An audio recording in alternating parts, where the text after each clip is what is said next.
السلام علیکم ورحمۃ اللہ وبرکاتہ۔ انس رضی اللہ تعالیٰ عنہ سے ایک حدیث روایت ہے جو کہ امام مسلم رحمہ اللہ نے اپنی کتاب کے اندر روایت کی ہے، اور یہ بڑی ہی پیاری حدیث ہے۔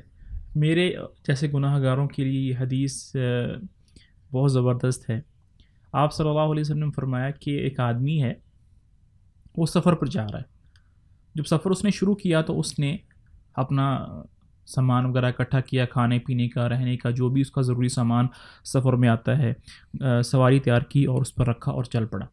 راستے میں جب کہیں اس کو نیند آنا شروع ہوئی، تھکاوٹ کا احساس ہوا، تو وہ ایک درخت کے نیچے بیٹھ گیا سائے کے اندر اور تھوڑی دیر کے لیے سو گیا۔ جب سو کر اٹھا تو دیکھا کہ اس کی سواری وہاں پر نہیں ہے اور اس کا کھانے پینے کا سامان بھی وہاں نہیں ہے۔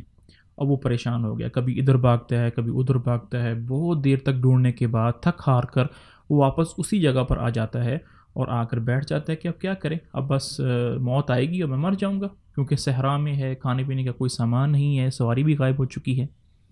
تو وہ ایسی سوچ کر درخت کے نیچے لیٹ جاتا ہے کہ اب بس موت آئے گی اور میں مر جاؤں گا۔ تو اس کی آنکھ لگ جاتی ہے۔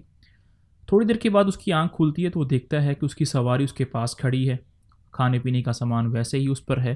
تو وہ اتنا زیادہ خوش ہوتا ہے، اتنا زیادہ خوش ہوتا ہے کہ خوشی کی وجہ سے اس کے منہ سے یہ الفاظ نکل جاتے ہیں، اے اللہ تو میرا بندہ ہے، میں تیرا رب ہوں۔ تو شدت فرح کی وجہ سے وہ ایسے کہہ بیٹھتا ہے۔ آپ صلی اللہ علیہ وسلم نے فرمایا کہ جتنی خوشی اس آدمی کو اپنی سواری دیکھ کر ہوتی ہے، اس سے کہیں زیادہ خوشی اللہ کو ہوتی ہے جب ایک گناہ گار توبہ کر لیتا ہے۔